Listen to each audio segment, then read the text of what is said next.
Boa tarde a todos e todas. É com muita satisfação que damos início ao lançamento do nosso livro. E teremos aqui, então, a participação e a presença da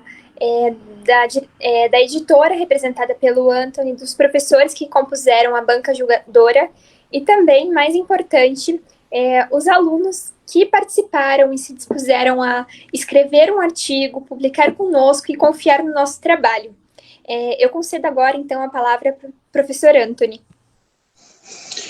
Boa noite, pessoal. Meu nome é Anthony Lirre, sou o editor fundador do Instituto Memória, Centro de Estudos da Contemporaneidade. Nós somos uma editora de 20 anos de atuação nacional e internacional.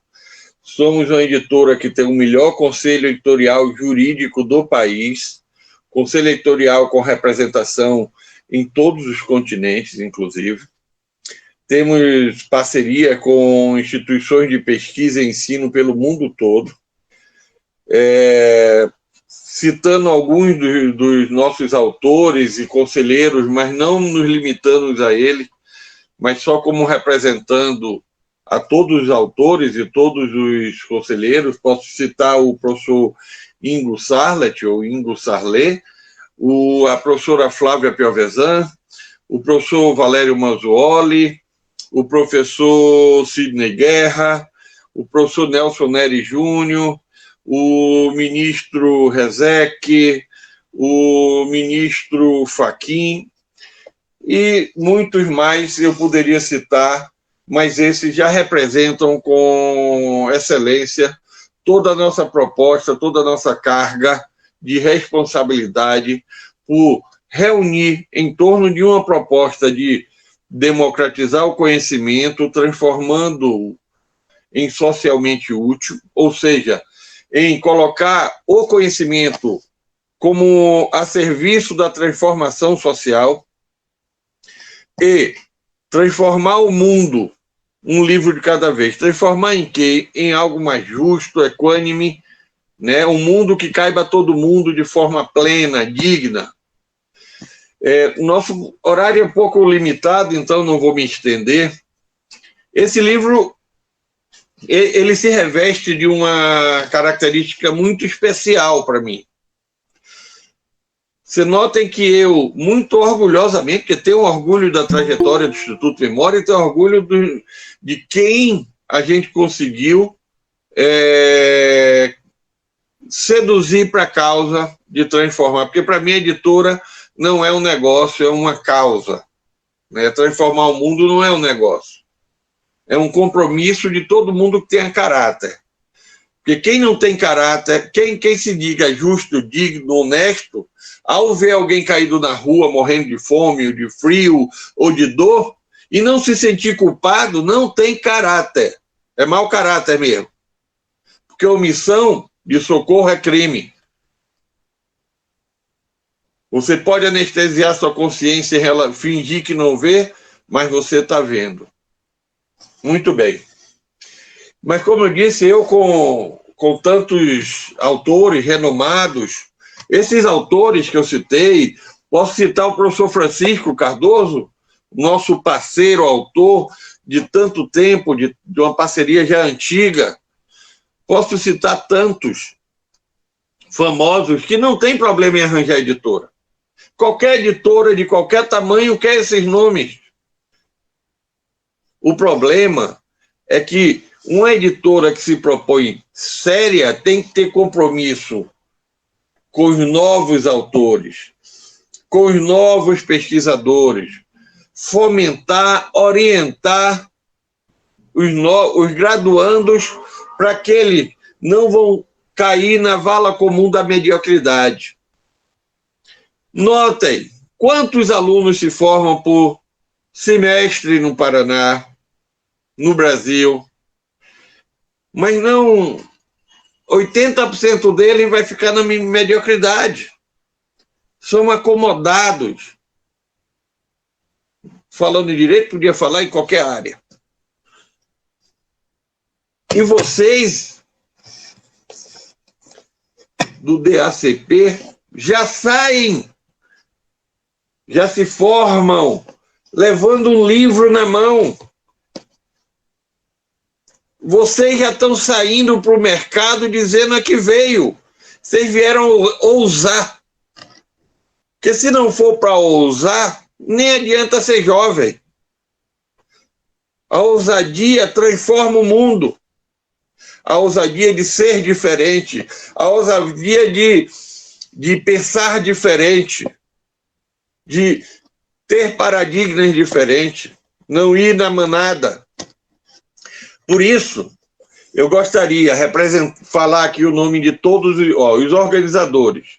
A Isabel Venturi, que nomezinho, hein? Bierbergot, a Eduarda Beatrice Pelletier, o Matheus Kalink, o meu também é complicado, ali. Esses são os organizadores. Os autores: Amanda do Vale, Camila Pereira dos Santos, Emanuel Hassan Nascimento, Frederico Curren, Juliana de Paula Patruni, Guilherme Catayama dos Santos, José Eduardo Xavier Vale, Larissa Mesquita França, Lívia de Andrade Gaio, Lúcia da Rocha Lusa, Poliana Carla Taveira, eu estou resumindo aqui os nomes porque para ganhar tempo, Renan Tomazini Teles e Sara Kathleen Vieira de Almeida. São os autores que participam, os que tiveram coragem de pesquisar e botar o nome e assumir o seu papel de vitrine. E saibam que a maior ocupação de quem não faz nada, dos medíocres, é ser pedrada, é ser pedra. Ah, errou aqui, não sei o quê. Não liguem. Vocês fizeram. Quem quiser que faça mais e melhor. E vocês devem ser muito gratos ao DACP, que fez um trabalho maravilhoso, promovendo a quem merece ser promovido. No mais, vão arranjar desculpa para explicar o insucesso, o fracasso ou o que for. Então, eu me sinto honrado de ser o editor que está lançando esses jovens autores.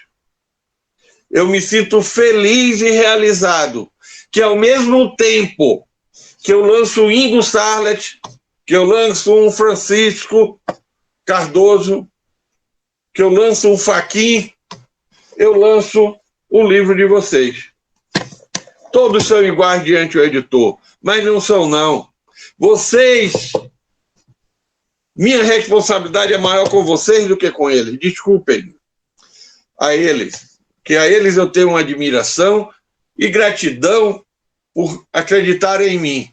E por isso mesmo eu tenho a obrigação de acreditar em vocês. Mas nada disso vai adiantar se vocês não acreditarem em vocês. Façam desse livro uma semente. Pensem estrategicamente, que é importante que saiba que vocês já lançaram um livro. Não só use o já lancei e acabou, não. Agora o desafio começa. É fazer com que as pessoas formadoras de opinião saibam que vocês lançaram um livro. Entendeu? Fora disso, é vaidade, não presta para nada. O que presta é a realização. É o bem feito. E não o bem simplesmente pensado, retórica. Por isso eu vou repetir o que eu botei na apresentação. Citando aqui Renato Russo. Nunca deixe que lhe digam que não vale a pena acreditar no sonho que se tem, ou que seus planos nunca vão dar certo, ou que você nunca vai ser ninguém. Não deixem. Mas não deixem de boca. É com realização que se cala a boca das pedras, das pedradas, dos medíocres. É com realização. realizem muito. Vocês são jovens, se indignem com o mundo, mudem ele. E não percam esse compromisso com a humanidade, senão nada vai ter valido. Então, agradeço a honra e o orgulho de ser o editor de vocês e encerro aqui dizendo, bem-vindo ao Instituto Memória. Mais que uma editora, somos uma confraria de inconformados e indignados com o mundo do jeito que ele está. Muito obrigado e passo a palavra, não sei para quem, mas alguém vai falar aí agora. Muito obrigada, Agora, doutora. Professora Francisca.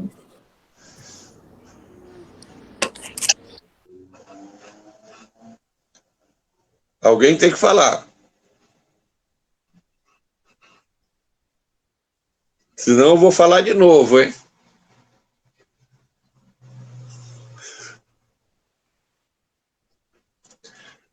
Silêncio.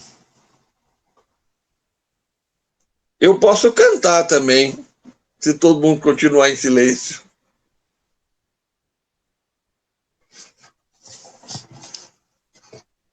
Ó.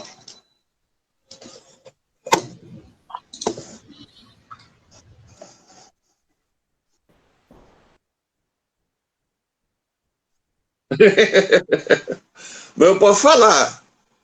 Vamos, Chico, fala.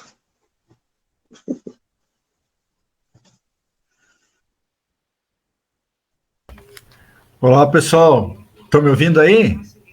Sim. Maravilha. Professor Anthony, que maravilha. Seja o senhor aí fazendo essa, né, por trás dessa obra. É sempre, quer dizer, isso é garantia de sucesso por esses novos autores. Já começaram com o pé direito, professor Anthony, escolhendo um bom editor, um editor aguerrido, né? Vocês me perdoem que eu estou fazendo uma banca também aqui lá do TC, então por isso que eu estou aqui meio que dividido, não é que eu vi com o ouvido aqui tudo que o senhor disse, professor Anthony, né? Mas eu estou meio dividido que no outro computador aqui o Thomas está fazendo a banca de TC dele que lamentavelmente coincidiu, né? Mas eu quero deixar aqui uma mensagem, né? Aquilo que já falei lá no prefácio, contei um pouquinho da minha história no DSCP, né? Para, digamos assim, assombrar, né? Porque eu já sou tão velho, professora Juliana, que agora já estou assombrando o DSCP, né? Enfim, mas para assombrar um pouco esses nossos novos acadêmicos aí, mas assombrar com uma assombração boa, né? E deixei lá no prefácio uma nota, claro que sempre deve ser saudada a iniciativa dos alunos, né? Isso é muito interessante. A iniciativa do DSCP pela cultura deve ser aplaudida sempre, né? O aluno preocupado em aprofundar sua cultura deve ser aplaudido sempre. O aluno que ganha autonomia, que ganha sua emancipação. Mas eu quero deixar aqui a minha mensagem é rápida, né? Porque eu vou ter que voltar para a banca aqui dos alunos, que é aquela ideia que eu deixei no prefácio lá, que eu espero que todos leiam o livro e leiam também o prefácio, e leiam o livro inspirado no prefácio, em cima daquela ideia de emancipação.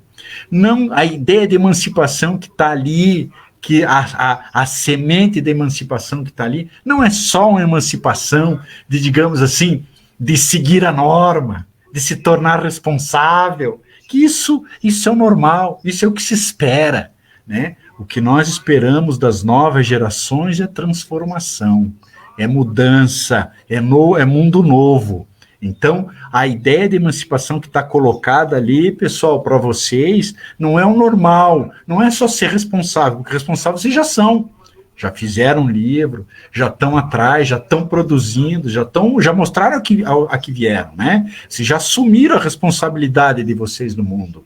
Mas o que eu espero de vocês é essa emancipação da transformação, daquilo que tem que ser feito diferente, daquilo que a nossa geração, que a minha geração, a gente não conseguiu fazer, professor Anthony, embora tenha tentado, a gente continua tentando, mas a gente já está muito velho agora, né? Vocês que são jovens é que tem que carregar agora essa bandeira da transformação. Então é essa a minha mensagem, né? Emancipação na linha da transformação, na direção da transformação. E, como eu disse lá, viva o DSCP e viva os alunos. Muito obrigado aí, um abraço a todos. Grande abraço. Muito obrigada, doutor Francisco. Gostaria de pedir desculpas aqui pela confusão, alguns probleminhas aqui, mas tudo certo. Seguimos e muito obrigada por dispor o tempo, inclusive prorrogar a banca para nos prestigiar. Concedo a palavra, então, agora para a professora doutora Juliana Montenegro. Olá, boa tarde a todos. A minha mensagem também é rápida, justamente porque nós temos que privilegiar os estudantes, né, que foram as grandes estrelas desta obra.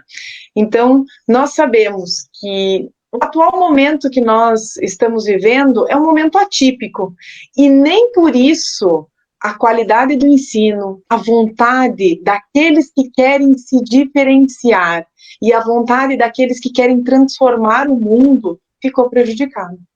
Então, frente a tantos desafios que nós estamos enfrentando diariamente, nós professores, em manter a qualidade do ensino, os estudantes em permanecer motivados, buscando sempre qualidade, aprendizado, mesmo no ambiente remoto, a obra Paradigma Jurídico fez a grande diferença e vai fazer mais diferença ainda na vida de cada um de vocês.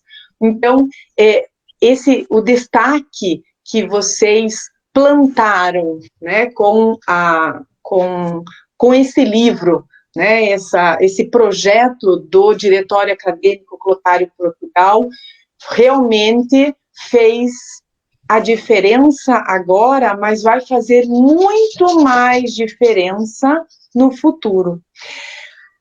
Quando Anthony falou sobre a ideia, né, o grande projeto dele de transformar o mundo, um livro de cada vez, esse projeto é fantástico e ele depende de pessoas motivadas, de pessoas que querem a transformação do qual o professor Francisco falou. Então, a perspectiva que se abre de agora em diante, né, com a edição deste livro, né, vocês vão ver que é o início de uma nova jornada, o início de uma nova caminhada. E eu, particularmente, preciso dizer que eu me sinto honrada de ter auxiliado, pelo menos um pouquinho, nesta obra, analisando alguns artigos, validando alguns trabalhos apresentados, e que tenho certeza que na vida de cada um de vocês, esta obra vai fazer a diferença e vai mudar a vida de cada um de vocês. Como o Anthony já falou, esse é o primeiro passo. Agora vocês têm que crescer mais, né? Agora é como se uma cortina se abrisse e vocês percebessem uma escada longa que vocês vão trilhar, caminhando, crescendo e buscando essa emancipação.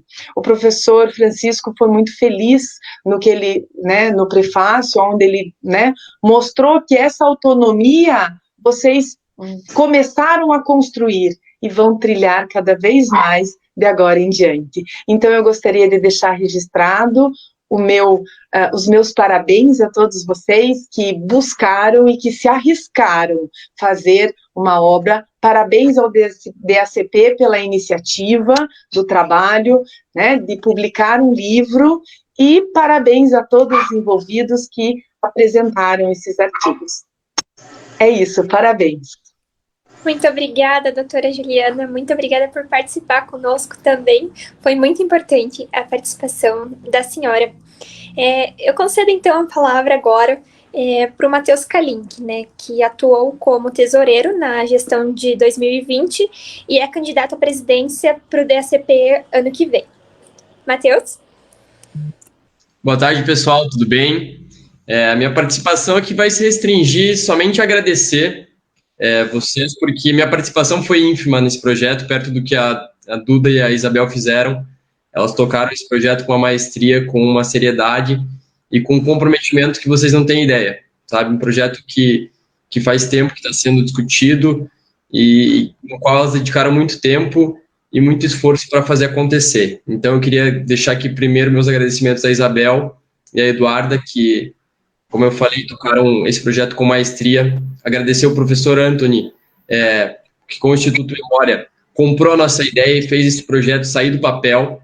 Também gostaria de agradecer os avaliadores aqui da banca julgadora, a professora Juliana, o professor Francisco e o professor Schmidt, que toparam nos auxiliar aí, avaliar os artigos e escolher os melhores para compor esse livro. E, por fim, agradecer vocês, que são os grandes astros do dia, os nossos autores, que confiaram no DACP para publicar seus artigos, que confiaram no nosso projeto, e o resultado está aqui. Vocês estão com o nome em um livro, vocês podem dizer que vocês têm um livro de vocês, e isso tudo graças a todas as pessoas que eu mencionei aqui, ao Anthony, a Isabel, a Eduarda, a Juliana, o professor Schmidt, o professor Francisco. Então, agradecer cada um de vocês e parabenizar todo mundo por esse projeto incrível que foi esse livro. Então, mais uma vez, obrigado, pessoal, parabéns a todos e que essa linha aí continue por muito tempo, esse projeto perdure no tempo e que a gente consiga expandir ainda mais esse projeto e que vocês continuem publicando, continuem pesquisando, porque é assim que o mundo vai para frente, que a academia vai para frente. Então, parabéns a cada um de vocês e continuem assim. Muito obrigada, Ma, pela fala. Eu vou expor um pouquinho também e eu vou falar no meu nome e no da Isabel. Ela está com uns problemas técnicos e não vai conseguir falar, infelizmente. Então, tudo isso é da Isabel, na verdade. Ela teve essa ideia ano passado já, quando eu entrei no DACP, ela falou, vamos fazer. E, gente, vamos, mas assim, para as duas era uma ideia que, se der certo, deu, e a gente ficava com aquela insegurança, porque é algo que a gente nunca fez.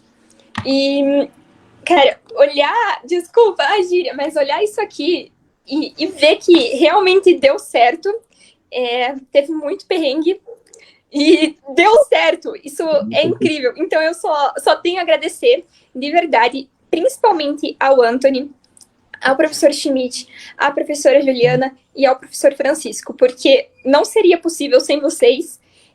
A gente não tinha conhecimento suficiente para fazer, e sem o apoio de vocês não seria possível mesmo. E a gente teve uma participação dos alunos brilhante.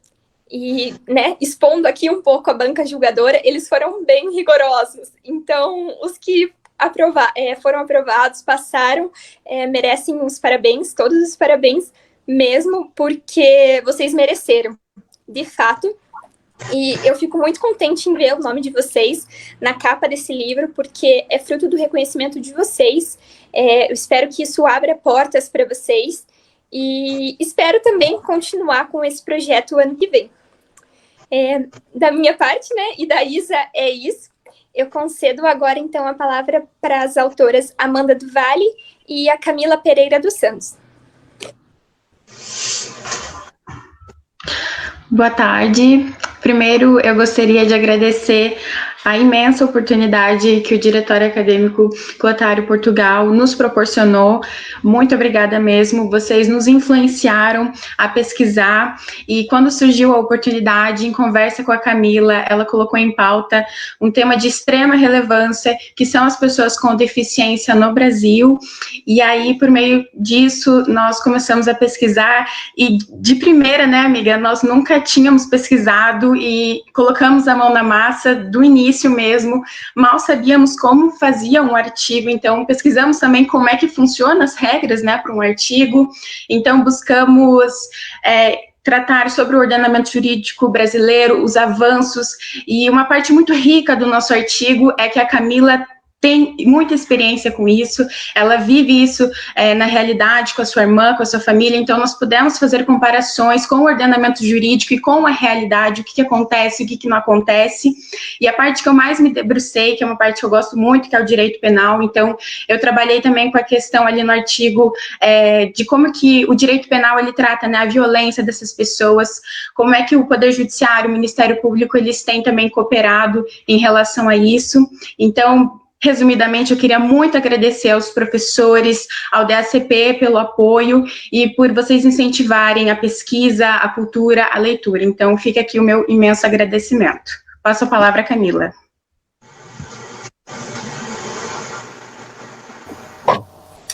Boa tarde para todos que estão assistindo a gente. Primeiro, eu queria agradecer a todos os envolvidos e eu faço das palavras de vocês as minhas, em questão de não acreditar que eu era capaz também. Porque quando a Amanda me veio com a proposta, eu falei, meu Deus, nunca fiz nada assim, só estou no 2º ano de faculdade, e agora? Aí eu pensei bem e falei, por que não? Quem não mete a cara não consegue. Aí resolvemos, né, meter a cara, né, na escrita do artigo.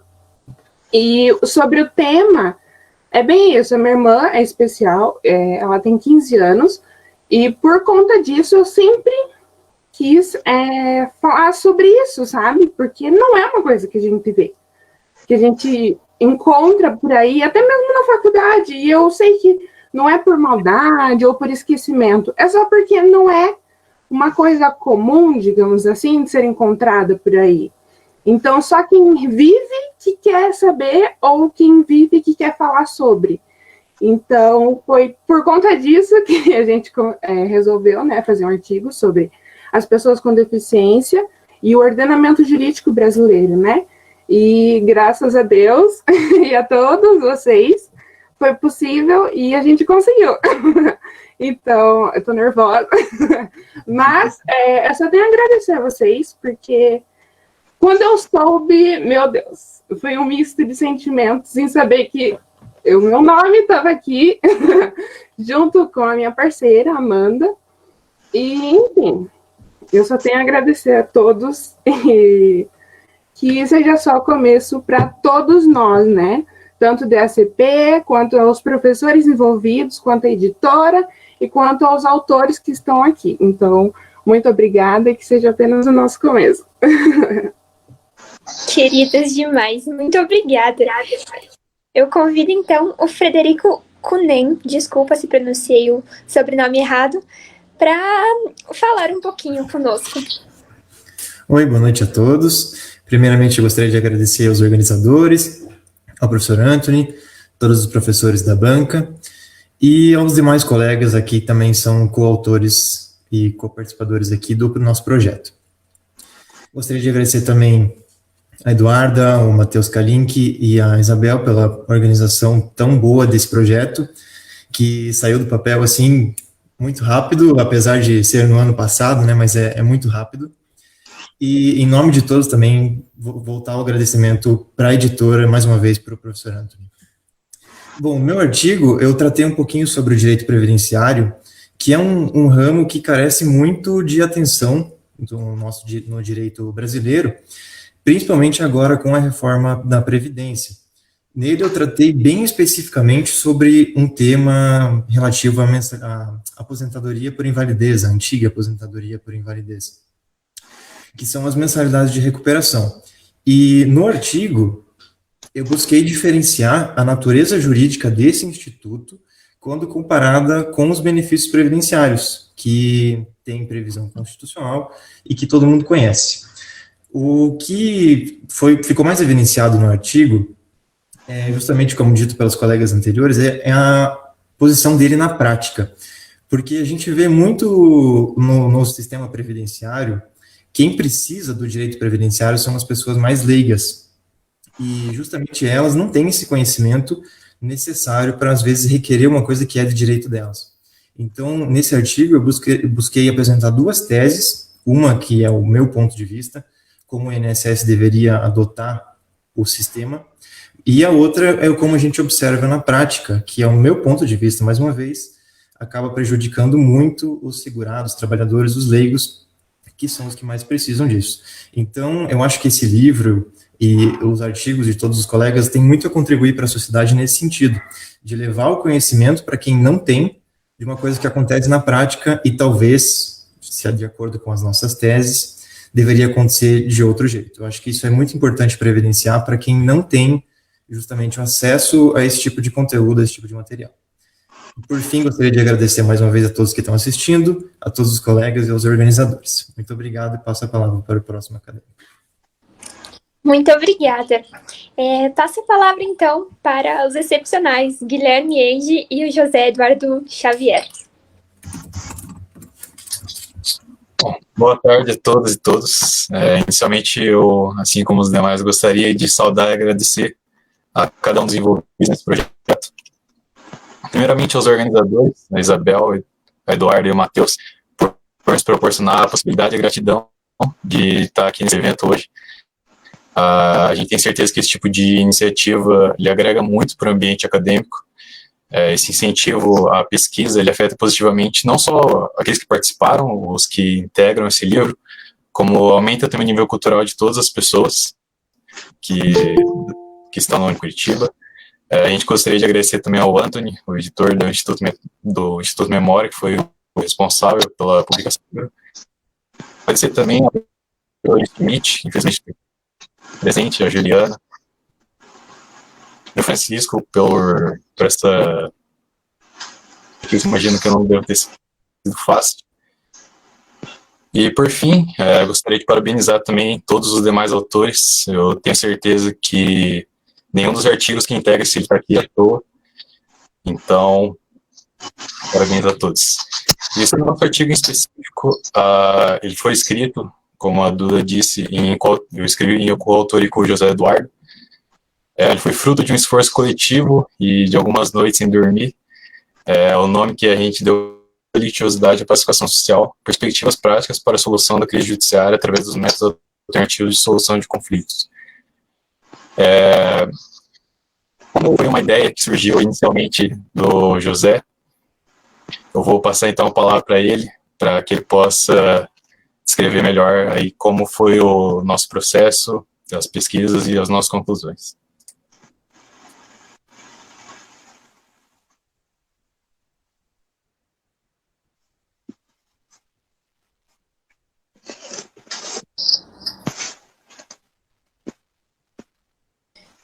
José?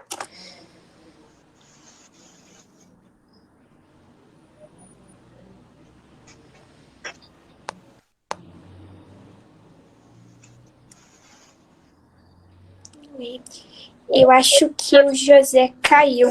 Bom, enquanto ele... se quiser eu posso falar Enquanto ele... sobre o artigo. Pode falar, então. Não sei se ele vai voltar, né? Então, só para fazer uma síntese rápida, o nosso artigo, primeiro a gente identificou um problema, que é a crise do judiciário. É um problema já comum, ele é trivial não só para as pessoas que estão envolvidas no meio jurídico, como para a sociedade como um todo. E ela já... o José voltou, não sei se ele quer continuar.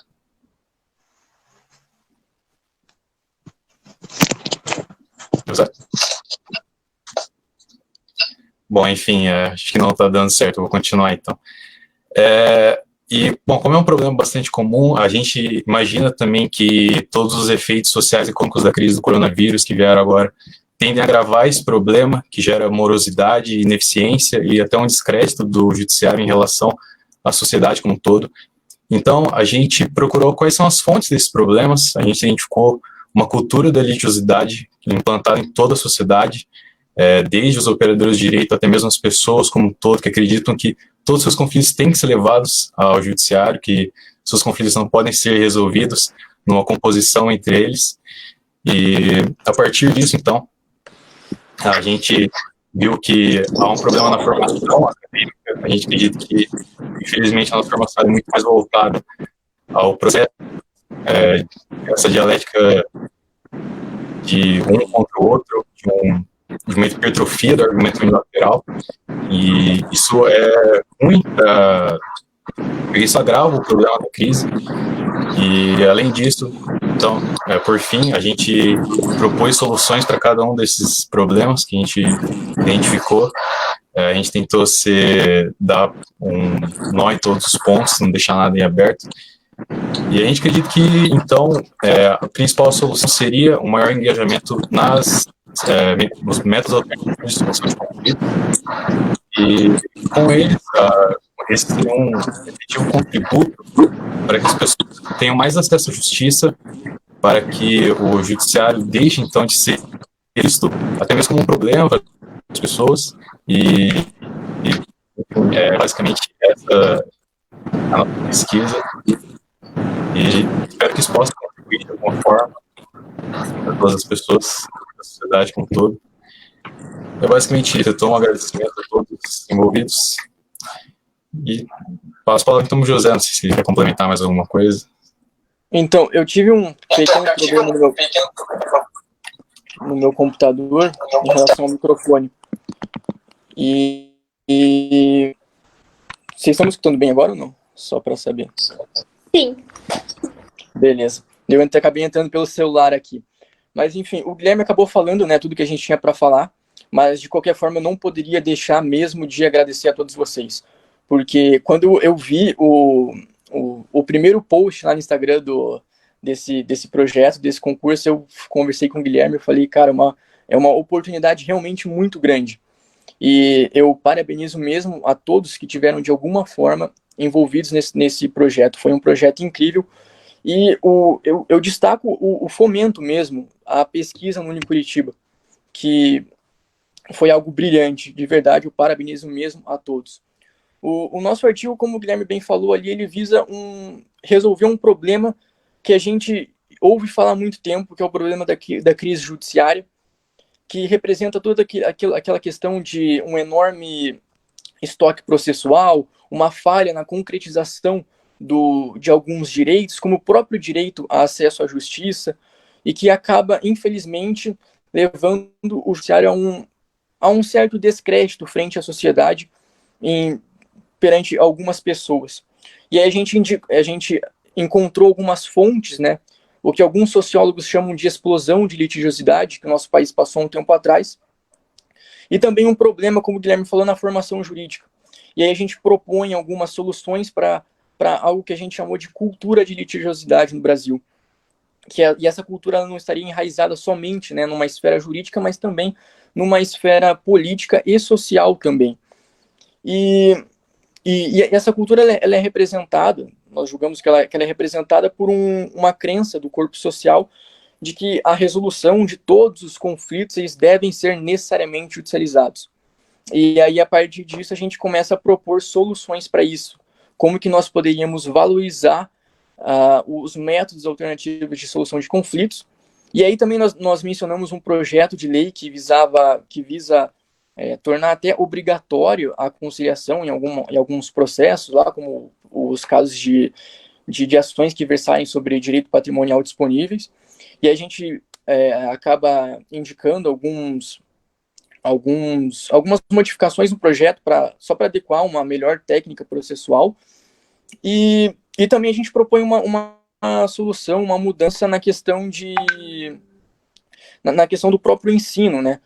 De uma matéria de conciliação, uma matéria de mediação que esteja ali na formação acadêmica, mas de uma forma multidisciplinar, não de uma forma tão isolada, e se conectando ali com outras matérias.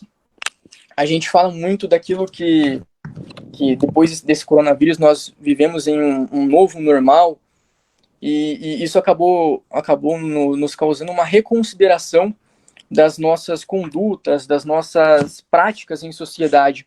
E aí, no direito não seria diferente, né? Então a gente acredita que seria um momento muito oportuno para a gente pensar nessas mudanças. Então é isso, pessoal. Desculpa pelo meu problema no microfone, mas muito obrigado a todos de novo pela oportunidade. Imagina, acontece. Convido o Emanuel Nascimento para contribuir conosco.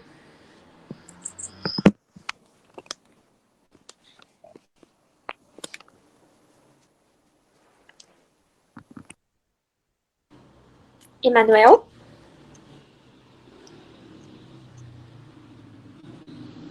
Oi, boa noite. Só um momentinho, por favor, Isabel. Se puder chamar outra pessoa, eu estou estacionando agora aqui. Só um momentinho. Claro, eu convido a Larissa França para expor um pouco e compartilhar um pouco de seu artigo conosco. Oi, pessoal, boa noite. Bom, primeiramente, eu gostaria de agradecer ao DACP por essa incrível oportunidade, por todo o trabalho que eles tiveram, e porque eu tenho certeza que isso deu muito trabalho, mas com certeza agora, vendo todos os colegas autores e todos os organizadores e professores, com certeza isso dá alegria em todos, né? Essa oportunidade de pesquisa e de dizer para o mundo que sim, a gente pesquisa, e que sim, a pesquisa é importante, os livros têm uma importância tremenda na sociedade. Isso é muito importante, acredito que seja esse o objetivo, um dos objetivos da pesquisa, né? Gostaria de agradecer também ao professor Marcelo Bueno Mendes, porque ele é o meu orientador nessa pesquisa, e se não fosse por ele, nada disso seria possível. Confesso que quando eu vi o concurso de artigos jurídicos lá do DACP no Instagram, eu fiquei bem animada, mas como a gente nunca confia na gente, né, eu falei, nossa, mas será? Mas enfim, participei e agora, né, estou aqui com meu nome na capa, e esse é um orgulho muito grande que eu tenho, então gostaria de agradecer também. Só rapidamente gostaria de frisar que o objetivo dessa minha pesquisa é demonstrar como uma base literária, uma base na literatura de Don Quixote, na literatura de Miguel de Cervantes, ela pode contribuir para um direito mais justo, onde nós podemos entender alguns conceitos extremamente abertos do direito de uma forma extremamente simples, onde ali você lendo algumas páginas da obra, você consegue compreender qual a justiça que Don Quixote, que Cervantes pretende para a sociedade. E isso é de extrema importância para que consigamos entender um direito onde nós devemos expandir os horizontes desse direito, não apenas de um direito onde nós dizemos, sim, a justiça é pura, o direito é puro, né? Nós não podemos pensar o direito dentro de uma caixa extremamente dogmática e fria, onde a gente não pensa em um direito humano, primeiramente, e um direito justo também, porque o direito ele surge justamente para isso, para levar a justiça para as pessoas, para levar o acesso à justiça também, mas também a solução do litígio de forma justa. Então, eu gostaria de frisar que o direito, ele tem como bússola a justiça, a liberdade, a igualdade. E essas três palavras são de extrema importância na obra, e isso fica muito claro onde em um direito onde nós não conseguimos refletir de uma forma filosófica, também não adianta. Então, no meu artigo eu frisei muito bem isso, com a justiça ali de Aristóteles, principalmente, e acredito que esses conceitos não sejam de extrema importância no mundo em que estamos vivendo, né, e principalmente nesse momento de pandemia também, onde o acesso à justiça é de extrema importância, mas também a solução justa do conflito, e não apenas uma solução onde sigamos as leis de forma cega. E é isso, só gostaria de agradecer mais uma vez, então, ao DSAP por essa incrível oportunidade. Muito obrigada. Convido, então, a acadêmica Sara de Almeida.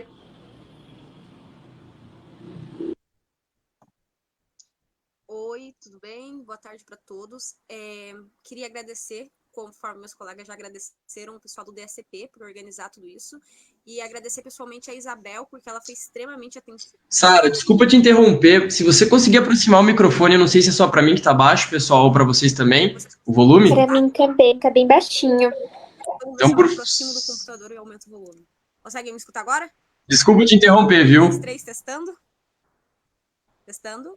Continua baixinho, mas eu acho que toca da forma que você conseguir aí. Computador, daí vamos ver se vocês... vou começar a falar mais alto. Escutando? Aê. Eu quero agradecer a todo mundo do DSCP, principalmente a Isabel, porque ela foi extremamente atenciosa comigo. Eu bombardeei ela de e-mail e ela sempre respondia na hora, inclusive. Agradecer, eu compartilho o mesmo orientador que a Larissa, agradecer o professor Marcelo Bueno, que teve uma paciência gigantesca comigo. Esse artigo que eu escrevi sobre a Lei de Anistia de 1979, ele tem início com o meu TCC e com um artigo anterior que eu escrevi sobre o movimento estudantil durante a ditadura militar. E é meio que uma visão que eu tenho da memória que a gente tem da ditadura militar. E estudando a Lei de Anistia e o julgamento da DPF 153 do STF sobre a recepção ou não da anistia pela Constituição de 88, eu cheguei à conclusão de que realmente a gente tem um problema sério de memória no Brasil. Tem uma frase que eu gosto muito, que é: no Brasil, a cada 15 anos, a gente esquece os últimos 15 anos, que é a memória perece muito fácil no Brasil. Com a análise do julgado da STF, sob a luz do direito internacional, do julgamento da Corte Interamericana de Direitos Humanos, do Sistema Regional de Direitos Humanos, que disse que a lei de anistia não deveria anistiar torturadores, porque isso vai de encontro com tudo que os direitos humanos preceituam, a gente vê um memorialismo muito grande nos votos dos ministros. O ministro Eros Graus, que foi relator, ele em momento algum concorda que torturadores não cometeram crimes horrendos, mas ele levanta a questão de que foi uma luta social muito grande e bonita pela anistia. Então, a gente tem uma guerra de memória em torno da lei de anistia que eu achei muito interessante de abordar nesse cenário da narrativa dos próprios votos dos julgadores. E é engraçado que quando você vê o julgamento da Corte Interamericana de Direitos Humanos sobre a anistia, você vê completamente ausente essa percepção memorialista, porque eles não são brasileiros que vivem no Brasil. Então, eu acho que também levanta um questionamento interessante, que é até que ponto nós somos aptos para questionar e julgar essas questões históricas que são tão marcantes. Um tema que eu achei interessante também, que eu me arrependo de não ter levantado no meu artigo, que é um argumento que o ministro Haru Graus levanta, que ele diz que já tivemos 30 anistias no Brasil, já tivemos 30 leis de anistia, e que se a gente revisasse a de 79, a gente teria que revisar todas as outras para ver se elas são constitucionais ou não. E é uma coisa que não é impossível, a gente pode muito bem revisar todas as outras anistias para ver se elas são constitucionais ou não. E essa ideia de que querer criar um empecilho, tipo, mas vamos revisar essa, teremos que revisar todas as outras, é claramente uma ideia memorialista, querendo dizer que só essa é importante só porque ela é recente e provavelmente eu tenho parentes ou amigos que viveram na época ou eu mesmo vivi na época. Eu acredito que falta tecnicidade na hora de analisar o período do regime militar e eu espero ter concluído assim no meu artigo, deixado claro o meu ponto de vista. É isso, muito obrigada. Muito obrigada, Sara. Eu gostaria de saber se o Emanuel Nascimento já pode falar. Posso falar, sim. Boa noite. Não sei se dá a palavra, permissão. Posso começar? Pode sim, à vontade. Primeiro, eu gostaria de agradecer a todos os colaboradores, organizadores, autores, né? E o senhor Antônio, né? O senhor Francisco também. Ah, meu Deus, caiu aqui. Pela oportunidade dessa publicação desse livro, né? O meu tema é na área do direito ambiental, principalmente no que se trata dessa crise que a gente vive não só no Brasil, mas a nível internacional, né, do meio ambiente, mas não só do meio ambiente, mas também uma crise ética, uma crise econômica, social, de valores, né, e através disso, através das normativas das organizações das Nações Unidas e dos princípios do direito socioambiental, porque quando se fala de meio ambiente, não é só o meio ambiente natural, mas sim o cultural também, o material, né, que é esse, o do trabalho, e tantos outros, né, que coexistem. E não a respeito do cultivo de organismos aquáticos, o que seria isso? E por que a importância dele? Por que a importância? Porque atualmente a gente vive numa demanda populacional muito grande. Cada vez mais a população cresce, e é necessário grandes produções alimentícias, né? A criação de grandes produções alimentícias. E é por isso que o cultivo de organismos aquáticos vem aí, para tentar equilibrar, dar um norte para poder realizar um dos princípios da sustentabilidade, né? Só que ela também traz problemas para o meio ambiente. Porque quando ela preza muito pelo viés econômico, o cultivo, seja aqueles de tanques, de peixes em tanques, ou de ostras, de algas, enfim, demasiado a poluição também. A poluição através de rações, da água, E qual que seria a possibilidade para reverter essa perspectiva, né? Ou seria o quê? Os princípios. Porque os princípios, eles servem para nos resguardar e para dar um norte para aquelas instituições que já estão um pouco perdidas. E nesse caso, os princípios seriam quais? Seriam trazer a luz para a aquicultura e reforçar na fiscalização dela também, porque ela tem um papel importantíssimo, não só para a preservação genética de algumas espécies que estão em extinção, para repovoamento de algumas espécies aquáticas, mas também ajudar a população que passa da miséria, porque eu acredito que a miséria é um dos cânceres do século, né? E está voltando não só dos séculos passados, mas está retrazendo para o século atual, e a questão sanitária, que hoje em dia está batendo tanto na tecla, porque foi por causa de uma questão sanitária que ocorreu com o coronavírus, né? Ainda mais de organismos aquáticos, que a maioria, quando consumidos, são consumidos de forma crua.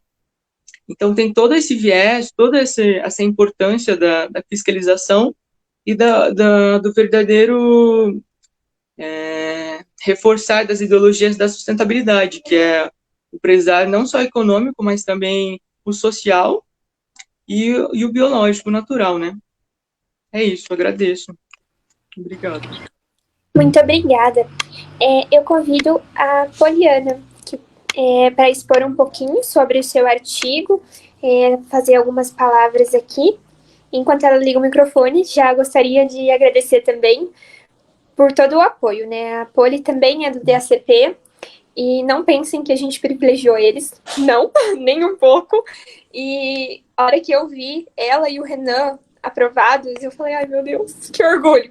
Então, já parabenizo os dois já. Com a palavra, Poli. Obrigada, Duda, pelo carinho, por acreditar na gente, por desenvolver esse trabalho, né? Boa noite a todos, boa noite, Duda. O meu artigo foi publicado no capítulo 8 do livro, e a minha pesquisa possui um viés constitucional, então voltada a uma análise sobre a liberdade econômica e a eficácia dos direitos fundamentais. Durante a pesquisa, eu tentei delimitar a atuação do Estado, né, nessa perspectiva do mercado liberal, como até onde o Estado deve ir, até onde ele deve agir, né? Então, assim, a problemática central consiste em garantir os direitos fundamentais dentro desse viés da atuação do Estado no mercado. Eu gostaria de parabenizar também a comissão organizadora, novamente, a Eduarda, a Isabel, o Matheus, juntamente com toda a comissão julgadora, doutora Juliana Montenegro, doutor Francisco Oliveira, doutor Roberto Schmidt e doutor Anthony, pela realização desse projeto incrível, né, pela oportunidade. Também gostaria de agradecer o meu mentor, meu orientador desse artigo, professor Eduardo Seino, que por muitas vezes teve paciência, me ajudou muito, tanto no desenvolvimento quanto na estrutura. Então, meu muito obrigada. Também gostaria de externar os meus agradecimentos ao Instituto Memória pela realização desse projeto e a todos os seus responsáveis técnicos. Tenho certeza que sem o trabalho de todos vocês, nada disso teria se realizado. E esse projeto é muito importante na academia, porque ele acaba potencializando essa nossa vontade em pesquisar. Tenho certeza que todos os envolvidos, eles reconhecem e acreditam no trabalho, na pesquisa acadêmica, e que hoje é isso que faz com que a gente tenha incentivo em continuar pesquisando. Então, fica aqui o meu muito obrigada, mais uma vez, e vida longa ao projeto. Parabéns, meninas, pela idealização desse projeto. Obrigada, Poli, muito obrigada mesmo. Renan, palavra para encerrar com chave de ouro, com você. Bom, primeiramente, uma boa tarde, noite a todos aí.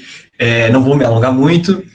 O meu artigo está ali no capítulo 9 do livro. O título é O Prazo da Ação Redibitória nos casos de conhecimento tardio do vício ou defeito.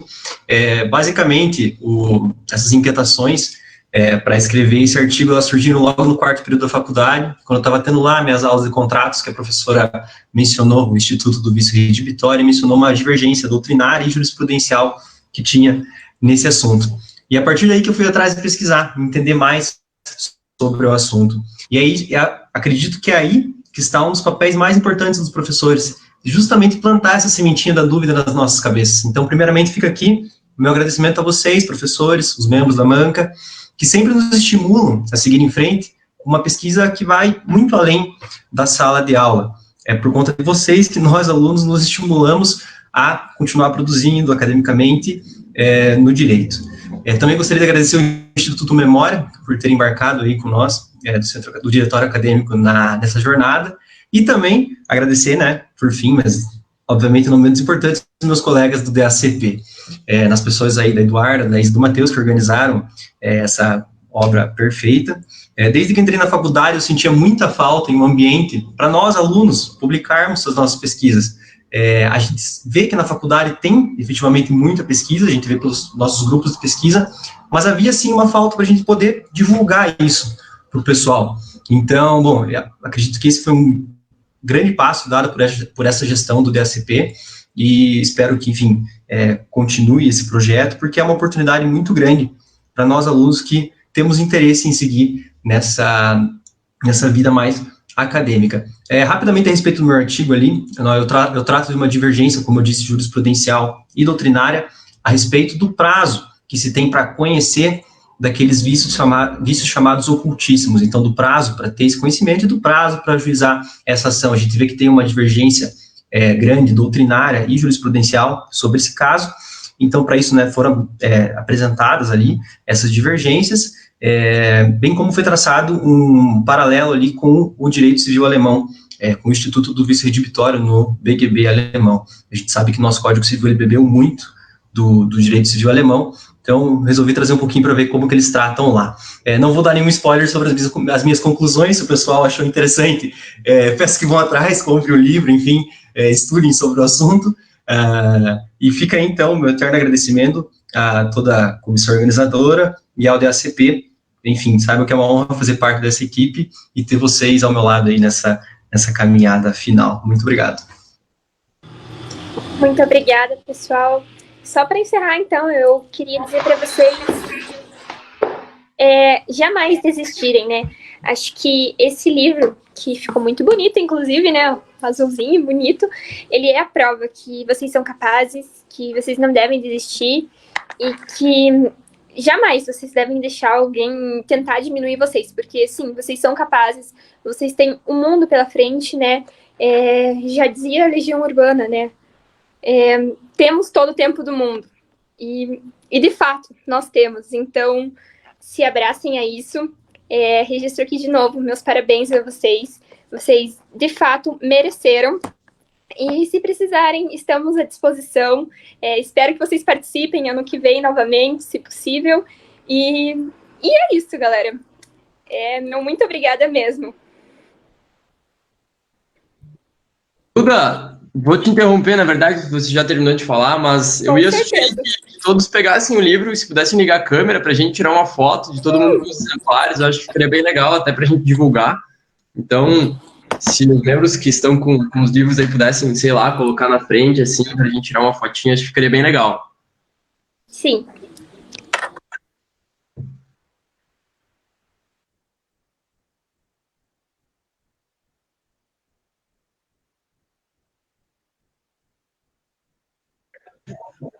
Obrigado, gente. Muito obrigada, pessoal. Boa aula para quem tem aula e bom restinho de semana para todo mundo. Tchau, tchau, pessoal. Muito obrigada. Valeu, galera. Muito obrigado. Até mais.